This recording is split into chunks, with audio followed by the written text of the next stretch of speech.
Welcome to the Creating Wealth Simplified podcast. My name is Lauren Wells, here with my co-host, Chris Seveney. We're committed to providing you with the knowledge required to build wealth through real estate investing. Tired of consuming content about real estate? Stuck in analysis paralysis? Ready to do your first deal? As a member of our community, you will learn how to go from consuming content to taking that first step into the world of real estate investing. Our show is not about getting rich quick, but about providing you with the knowledge you need to take action. Join us as we speak with experienced investors who share action tips on how to escape the corporate world, start a thriving side hustle in the world of real estate, and go beyond your W-2 or 401k. Welcome back, everybody, to another episode of the Creating Wealth Simplified podcast. I am your host, Chris Seveney, and today I have a special guest. I am joined by Jonathan Greene, who hosts the Zen and the Art of Real Estate Investing podcast. If you have not listened to it, strongly recommend you do go out and listen to it. And he had me on it too, so I can pitch that as well. And Jonathan, of course, is in real estate. Focus his main company, Streamline Properties, but Jonathan is a big advocate on Bigger Pockets, where him and I go back and forth on some conversations as well. And I wanted to have him on today. Jonathan, how are you? I'm doing great, Chris. Thanks for having me on the show. Appreciate it. No problem. And, why don't you just take a brief minute? You've been in real estate for, I think when we talk, 30 plus years. So yes, yeah, you've seen the last, the 2008 debacle, probably the 2001-ish kind of, tech boom bust thing as well. I've been in about 5 years less than you, but why don't you share people a little bit more about you? Yeah. Again, thanks for having me on the show. I was fortunate, my dad was an attorney, as am I, and he really didn't like being an attorney. So all he did was real estate. So I spent my weekends, because my parents were divorced, I would see him on the weekends, and all we would do is look at real estate from the time I was like one on. We'd go to yard sales. He'd make offers on every house at the yard sale. We'd look at dumps. We get the foreclosure list from the county records, this is way before the internet, and we would just get access. And a lot of times I was actually small, so I could climb through the windows. This is old school. This is how we used to do it. The lists were there. We knew they were vacant. There wasn't even old school lock boxes then. So if they're not open, you go in, and I would get in, go around, open the door. And that's how I got started. So, realistically, I've been looking at properties for pretty much 50 years. But over the years, once I turned 18, I started to invest on my own in my early 20s. But I had owned a lot of properties because of my dad before. So he had, always been taking me around. I knew tenants early because we owned a lot of rental properties. So he taught me about landlording, why we did it. So I was very advanced and went into a career in law, still doing real estate on the side, and then eventually got into kind of real estate full time, got my license 10 years ago, built big teams on the on-market side. But I've continued to invest, but I've never been a high volume investor. I invested mainly in single families across my life. And now I'm getting more diversified as I have more time to kind of wind it down in this back half. Yeah, one of the interesting things we've talked about in the past, and is something that I think a lot of people out there preach. And I know you have workshops and stuff for people to, share education with them and tell them the good and the bad within investing. But I think one of the things that is overused a little bit is the term, to me, financial freedom, and how people within real estate, and I see you already chuckling, are like, oh my God, I'm going to in 3 years go buy all these rentals and be financially free. Which most people, don't know what that means. Yeah. But also the reality is 99.999% of population is not financially free. And it's really just a dream, like winning a lottery. But I'm curious your some of your takes on that with, the meetups and everything that you host with people. Yeah, first thing that comes to mind is that people aren't chasing financial freedom. They're chasing time freedom. And you can get time freedom for a lot less finance than you expect if you know how to do it correctly. So there's part of the modern investor that's very smart and more streamlined than we were. But what they're missing is their very short-term focus. So even though they think they're going to be time free, it could only be temporary, because if they're invested in a bunch of bad doors or bad investments because they wanted to scale the number of doors, which people are very excited about, and those doors are bad, you might think that you're financially free until there's a loan call on one of your, big 100-unit multifamilies, and then you're in trouble. So I think that it's a little bit different. I don't know that I was ever in search of financial freedom. And again, my dad came from nothing, so he built everything on his own. But I was very fortunate, and he helped me get that way. But I never looked at money, I think, the way that people do now. And it wasn't because we had money, it was because my dad set me on a path to really focus on how to earn money from money.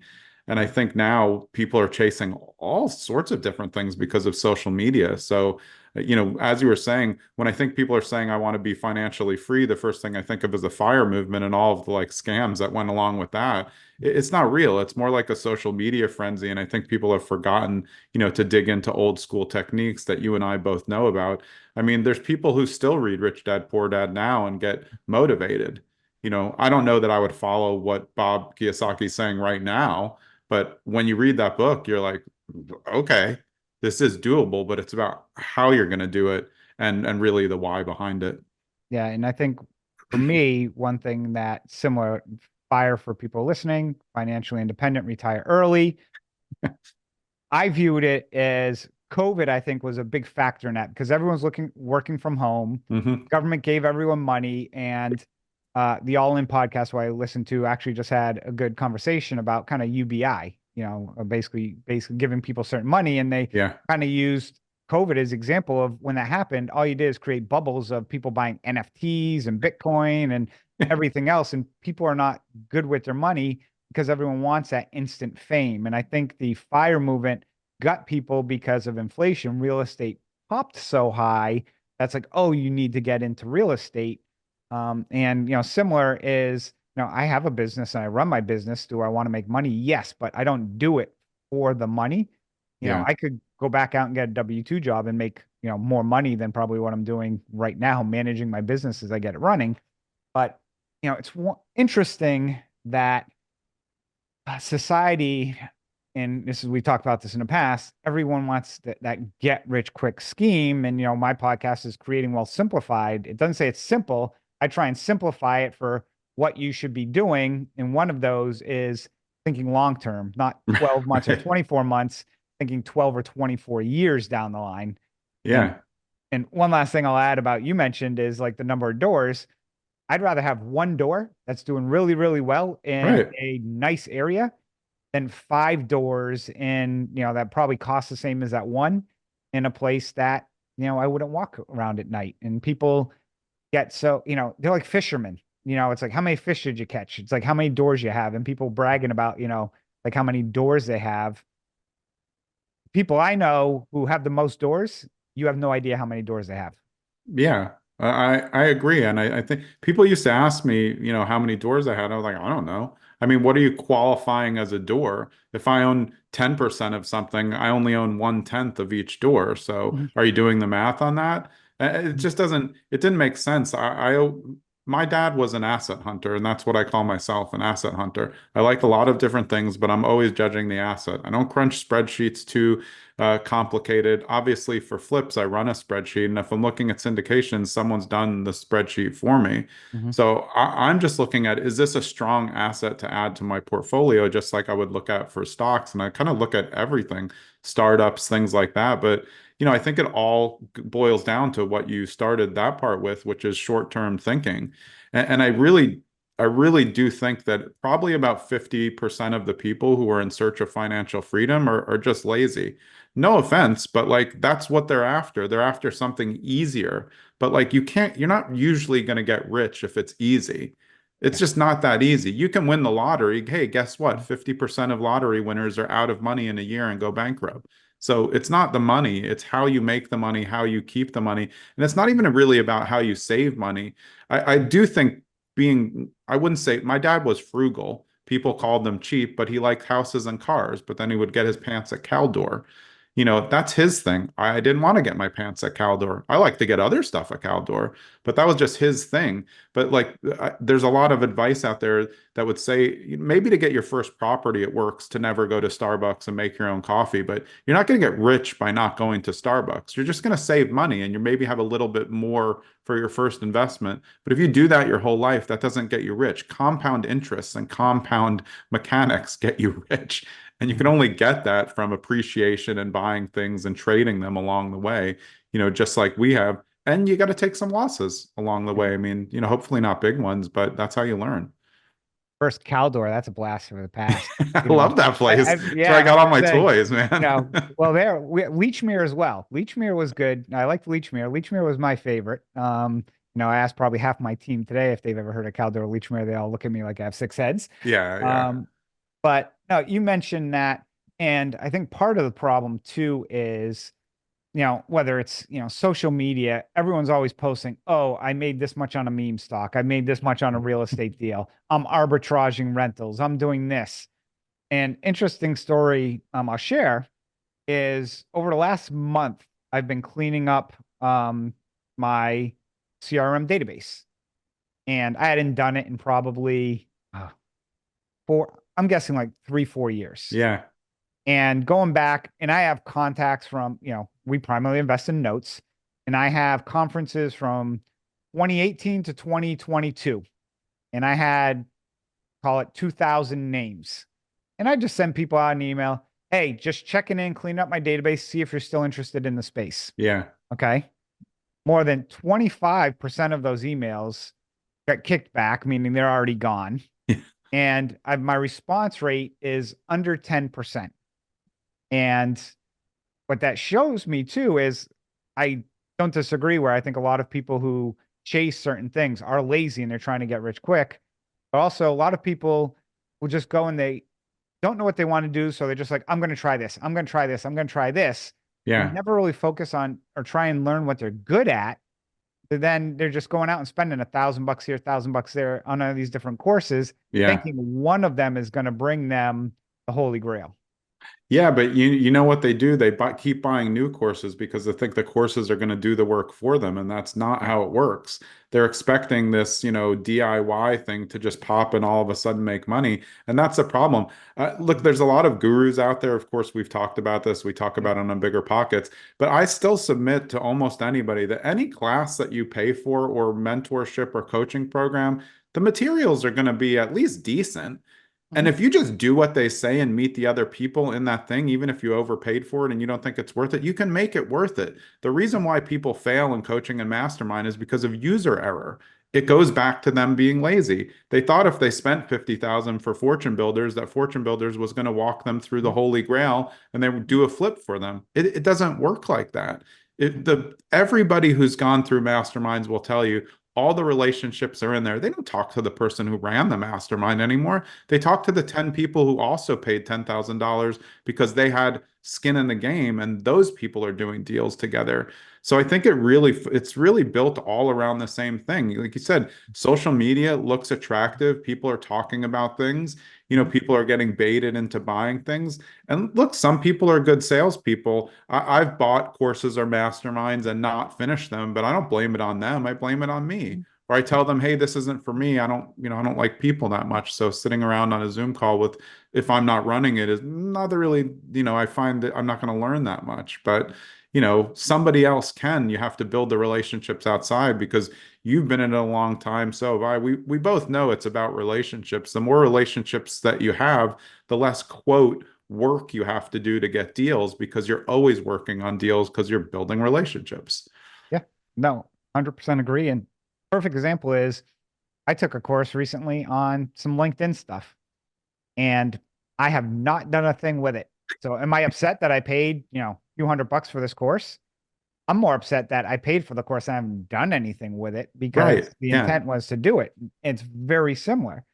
Now, one thing also kind of, you touched on with some of these courses that I think about a lot is a lot of, and it goes back to, like you said, when you're a little kid, and you were younger, there wasn't the internet. There wasn't like, hey, I can go pull a list from PropStream or whatever. Good There's no luck. online newspaper. You're getting a newspaper and looking to public notices to see what's going on for Yeah. foreclosure sales, or knocking on doors to figure out what's going on.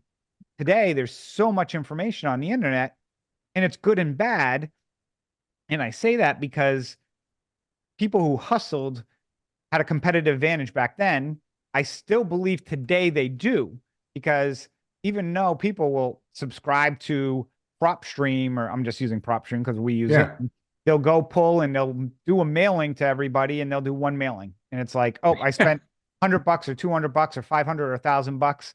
Same principle. Yeah, that's not trying. Are you picking up the phone, or what are you doing to get more deals? And it goes back to, like you said, with networking. Who are you networking with? Who are you talking with to grow your portfolio? Yeah, I mean, just think of it, based on our experience, knowing each other from the forums on Bigger Pockets. We'll both hop in on a forum where someone will post something that says, wholesaling sucks. I can't get this business going. I sent out 100 letters and, I didn't get a response yet. It's like, when did you send them out? I sent them out like, 3 days ago. Oh, you already quit? Like, you have to send letters for 6 months just to even get a sniff. But, it's that classic diagram that you can see, like Adam Grant posted a lot, and Liz and Molly. It's a person pushing a rock up a hill, and they always get to here. And if they just push a little bit more, it will go over, but they always quit before, and then the ball rolls down. And then to do it again, you have to start all over with the big rock. I've always been the opposite. I'll just keep pushing until it's over. And then sometimes I decide, like, hey, I don't really want to do this career. I was an attorney, then I was in the art world, and then I was full-time in real estate. But I just like doing stuff. And when we were talking in the beginning about, FIRE, financial independence, retire early, I have no interest in retiring. If I retired from a career, I would go and do something else. What am I going to do all day? I like working. I like trying to make money. I like looking at systems, it's fun. So I have no plans of retirement. I may switch careers again, but I think that's kind of the fallacy. Like, most people who are retired, who retire from like blue collar careers like firemen and policemen, high suicide rate, for all those careers, because you don't know you have no purpose after that. You retire at 55, or when government employees have to retire, they don't know what to do. Not everyone really just wants to go to Florida and sit around and play golf. I mean, that's okay for a week, but what are you going to do for the next 25 years? I want to be busy. Yeah, same with me. And for me, and this is where I think a lot of people confuse FIRE with, I'll call it entrepreneurship, because not everyone can be an entrepreneur, and not everyone should be an entrepreneur. And it's, hey, how do I get out of the rat race or the W-2, but also better set myself up when I do want to retire or leave my W-2? What do I do? Because most people, when they leave their W-2, you're right, they just go work and do something else, because golf or pickleball now will get boring, or their spouse will want to strangle them because their person's home and bored all day long. And like you said, I think there's a stat of like the highest rate of death is like the year after you retire. Of course. You just lose that will sometimes. But for me, same thing. It's like, if I stopped what I'm doing, I'm not golfing every day. I can go golfing now. I've got kind of my path of what I want to do, but I enjoy what I do. I've been in real estate. I love real estate. Maybe eventually fix my brain, but who knows? Yeah, but so I mean, think about the broken W-2 mentality, which is everybody who's in, forums, just because we always are there, I bring them up. People are saying, oh, I want to get out of the W-2. They're like 22. It's like, how are you ever going to be lendable? You have to, like, W-2s are great. Honestly, me at 53, who've been like entrepreneurs since I left the government, like 20 years ago, sometimes I think like maybe my next move is to go back to something that's more full-time, because it's just steady. Because now I can work remote. I still run my hours. I don't know, but what's wrong with W-2? It's great. You know what you're going to get. Your weekends are free most of the time. Like, the funniest thing is these people are like, oh, I want to get out of my W-2 so I can get like a 4-family. And then they don't realize, like, wait, now you have like a job times 10, because you have to be available 24/7. Your weekends aren't free if plumbing breaks. Like, the mentality is just, I watched on social media, that person's driving a Lambo from a 4-family. No, they're not. It's leased. They don't have money. Those doors suck. It's a C plus door that is going to be a C minus because they don't do the CapEx. And I think that's why, older school people like ourselves are really important. We know they don't always like, especially me, my advice because I'm just very straightforward. But like, if they don't get that, that's participation, things, participation trophies. If you don't have someone in your life who tells you, no, that's a stupid idea, you're going to make bad decisions and you're going to lose all your money. You're never going to get to where you want by just getting yesed along by all your friends. No, 100% agree. And it's interesting, like the whole W-2 mantra. You know, when I look back at my 20s, I was not close to being mature enough to own real estate. I own real estate, my own property, but I didn't even take care of it. I was lazy. I was immature. But I was at a W-2 that I was working for a company that was a great company. And they were, I don't like using the team militant, but they were disciplined. And everything they did from systems, and they paid very well, but they also had the best people. And I learned from some really, really smart people. And the owner's now, a billionaire, and he's one of probably the most respected people in Boston.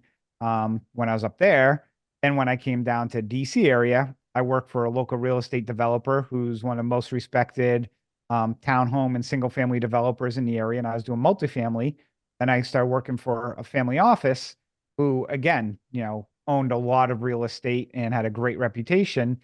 And when you see and get to interact with people who have, you know, a lot of money, but a lot of power and control, not only just, how to learn something, but just how to deal with people, how to deal with situations.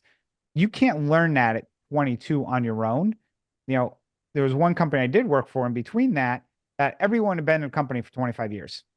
And, everyone was, this was in the, early 2000s, mid 2000s, so 15, 20 years ago, but everyone was kind of from like the 80s mix. So there was Yeah. no technology, no advancement. Like everyone was just so used to doing things their way. To me, I didn't learn anything because as an outsider coming in, oh, you should do this, that. Well, it's this way we've been doing for 25 years. So when people knock that whole W-2, or I want to be out of my W-2 by 25, to me, you can easily, and you can disagree with me on this, build a great real estate portfolio while working a W-2. Of course. That's when you're the most lendable, is when you keep scaling up your W-2 to make more and more. My first job was with the government for 25 grand. It was 1997 when I got out of law school, 25 grand for the government. But I steadily kept making increases. Guess what? I never paid a medical bill for 8 years when I worked for the government. They had the best insurance on earth, and I steadily kept getting increases. But I think, we're looking at things with a longer flow, but people are they're chasing the wrong things. One thing that I think of all the time, when I worked for the government, I was a prosecutor, we were all prosecutors. We would all go out to lunch every single day. We were always busy. We're walking to court. We're walking here. I was getting exercise. Now I'm sitting at my office all the time here in this exact office. Not, I go outside and walk because I'm smart, but like, it's not the same. You have no camaraderie if you go out on your own at 20 and you won't go to real estate meetups. Like, you better know people. You're not going to know anything unless you have friends doing the same things as you. And you don't have to pay for the mastermind and coaching. You can find it out in the world. But man, W-2 is the best for camaraderie. I'm still friends with a lot of people that I was lawyers with, and it was a great time to just be like young and working. I think it's great. It's actually weird to me that people are trying to scale it. I love entrepreneurship, but also, how are you going to be lendable? What's going to be your background to get money from other people later? You're going to pay, 2 times as much as all of the rest of the W-2 employees have to pay, if not more. Well, there are courses out there right now that would teach you to do it subject to, and then get them to sell or Yeah. finance it back. Yeah. So you don't need any money. You don't need any money to buy real estate. But you know what the funniest thing about that is? I've said this so many times. You know who the majority of people who do subject to or seller finance deals, they have money. Yeah. That's why they have leverage to do seller finance and sub two. It's a Yep. 1 in a million where you find it. Look, Pace's strategies are great. I'm not going to do subject to, but Yep. if it doesn't make, I would do seller finance. I've done it. I've sold things on seller finance, but Yep. you have leverage when you have the money in the background to do it, because then you can say, well, I'll pay you more. Mhm. That's seller finance. I can pay you more. Sure, no problem. But I'm going to take the terms for myself. You can't negotiate that when you don't have money. What are you bringing to the table? Yep. Absolutely nothing. Well, it's interesting because, in our fund, we do have some, for cash flow purposes, we've done some short-term loans to people. And the people, one of my mantras is giving people money is I don't give people the money who are begging for it Yeah. or who need it, meaning like, they have no money and like they can't, this deal is dead. It's more of, hey, look, I have the money, but I It's don't parked. mind. Yeah, I don't, Yeah. I'd rather keep it where it is versus go through all the hassle of getting it. And I'm okay with paying you 10, 12% or whatever that case may be, especially over a 6 month period, because it's easier. And some people say, well, they could get a bank for 8%. And I'm like, yeah, but the people like, if you're worth 5 million bucks, and I'm just going to throw some number, and Yeah. borrowed, $500,000 from somebody for a year, and at 8%, you're 40 grand. At 12%, you're 60 grand. That 20 grand to them is a convenience fee, is the way they Yeah. look at it. Complete convenience fee of, hey, look, I will pay for the convenience of, dealing with, not having to go through a full bank and taking 90 days. And, we still do everything, underwriting, appraisals, and everything along those lines. But it's, just a much simplified process that you're actually speaking with one person, not 27 people in a loan department. Yeah, exactly. I mean, I think, ease of use and quality of that's a relationship thing. Yep. Why would you, if you lend to somebody who has no money, that's called, a crisis. That's a housing crisis because they were giving away loans to people who really shouldn't have got loans. No offense to them. I'm glad they got them, Yeah. but they couldn't pay them. Mhm. That's the whole problem. So, of course, I'd much rather lend somebody who has the money and I know they have the collateral to do it. That's just smart recovery. Or, of course, hard money lenders, they're looking at the property. But Yep. people think hard money lenders like, oh, they're just all want to foreclose. No one wants to do a I don't foreclosure. want to foreclose. No, it's the worst. I mean, like, who wants to go through that process and try to get it back? So, what hard money lenders in general have such a bad name just because they think they're charging more. No, they're charging more because it's a convenience fee, like you said. I'm just going to give you some of my money. Here's the points, here's the rates. You haven't done any flips, so that's going to be, 13% and 2 points. Good luck. But we know the asset's worth it, but we want you to succeed. Yeah. It's a win-win if we all succeed on this. Yeah, the one that scares me all the time is when people can't sell a property, so they'll seller finance it to somebody who's not qualified and they jack up the price and they're like, well, at least I'm going to get this much from this person. I'm like, yeah, but how long are you going to get it from them? Yeah, for Because, the first month. they've got a 510 credit score. They got $27 in their bank account. Right. You didn't take a down payment for the Yeah, and seller there's no finance. Good down. job. Yeah. So, yep, those are the ones that. As we get wrapping up, what is, I always like to ask people kind of, and, whether it's your own personal story or just, something else somebody's told you, what's kind of, the one piece of advice? And again, like all of us, we've been around a while. There's been 100 pieces of advice we could, talk about, but what's one that you like to talk about or a piece of advice, to give to the listeners, as well in regards to, investing in real estate and trying to build some type of income stream. Yeah, I mean, I'd use what my dad's ultimate quote was for me, which is "Don't rush life," and I would apply it to real estate. Don't rush real estate. Everybody says buy real estate and wait. Don't wait to buy real estate. But also, that doesn't mean that taking action is buying. But I think everyone's in a rush, like we've been saying the whole time. Oh, I want to get from A to Z. I want to be a millionaire by the time I'm 21. You've literally had one job at Chipotle. Like, how are you going to do that? You're only going to do that if you're scamming someone. You can't even hustle that hard. Like, it's not possible. You have to like just relax and don't rush. he always used to tell it to me when I was learning how to drive. It's just so like in my brain for this time. I would miss a turn and I would just start cursing at like 16, like, oh man, now I have to go turn around. He's like, what do you care? Like, where are we going? Like, we're going to Caldor. Just turn around, dude. Like, it's no big deal. And I think that's what's helped me with my mindset over the years. And it's why, I'm focused on the mindful approach to real estate investing. If are there a lot of deals in my life that I missed on? Yup. That's okay. I can't buy every deal. And if somebody else does well in that deal, okay, I'd rather miss one. But I've had very few screw ups. Really the market has been the only screw up. I've never just completely boned a deal on my own because I'm careful. And that's because I learned not to rush life and not to rush real estate. And, my price is my price. I'm a very tough negotiator because I was an attorney and all I did was negotiate for 10 years straight. So it's like, this is my price. If you even speak about another price, you'll never hear from me again because I have no emotional attachment to real estate at all. Yeah, and it's interesting. Like one thing you mentioned too is, I'll use the term a little bit like regret. And for me, I don't regret not buying properties. Or there's some, oh, I probably wish I would have bought that, or I wish I didn't sell that. But okay, it's not like I think about it every single day, or it's the same thing. Like, oh, a significant other from high school or whatever the case may be. It's like, Yeah. oh yeah, I saw him on Facebook, but it's not like I'm sitting there like sticking my head under a pillow and so forth. It's one of those things where you can't change the past. You can learn from it. You keep pushing, and like where I'm same way. Try and continue to grow our portfolio wisely, and make calculated risks on things. And if most times I like to think things go well. Sometimes, yep. Sometimes you lay an egg, but overall, Yeah. I'm not going to bury my head in the sand or go back in regrets.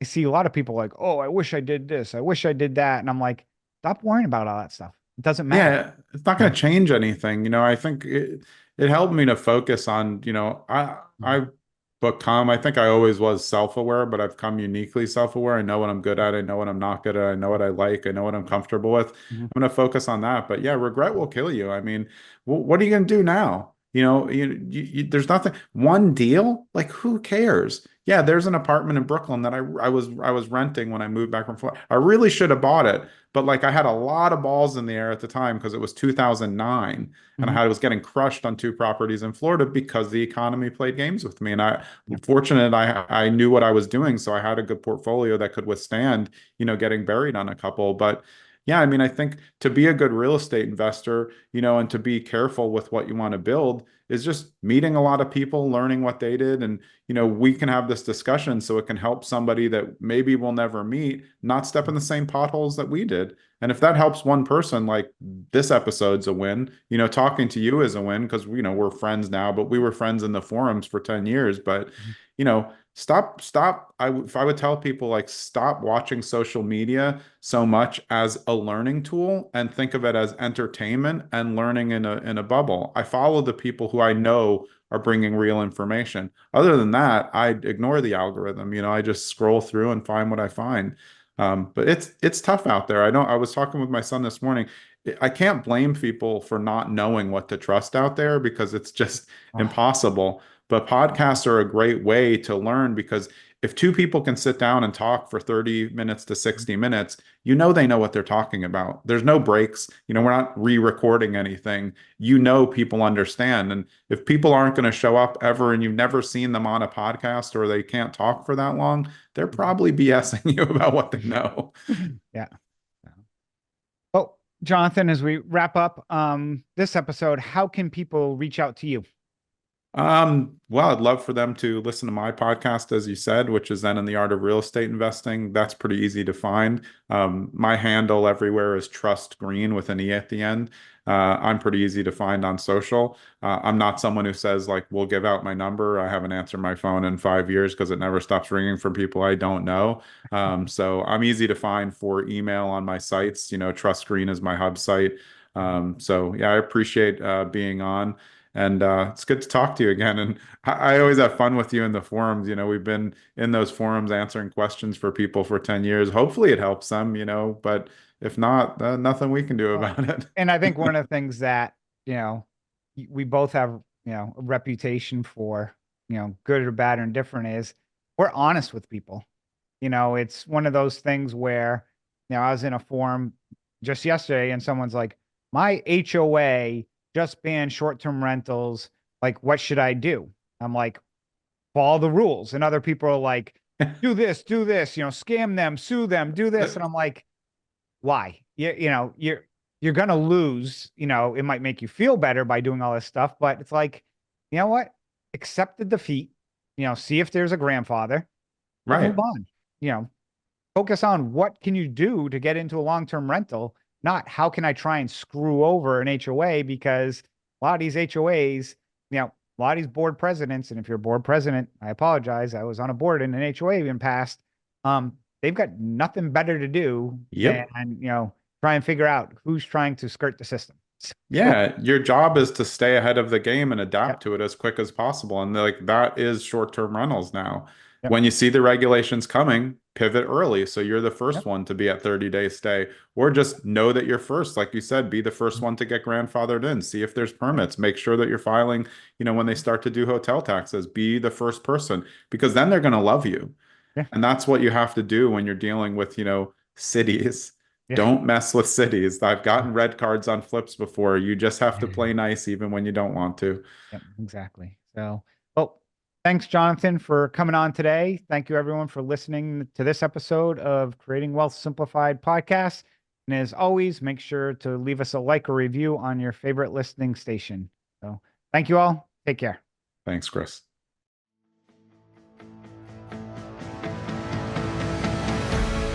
Thank you for joining Lauren and I on this episode of the Creating Wealth Simplified podcast.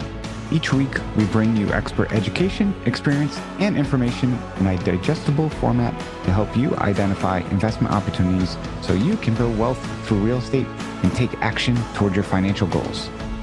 Enjoy the show, share with a friend, or subscribe to the show and leave us a review.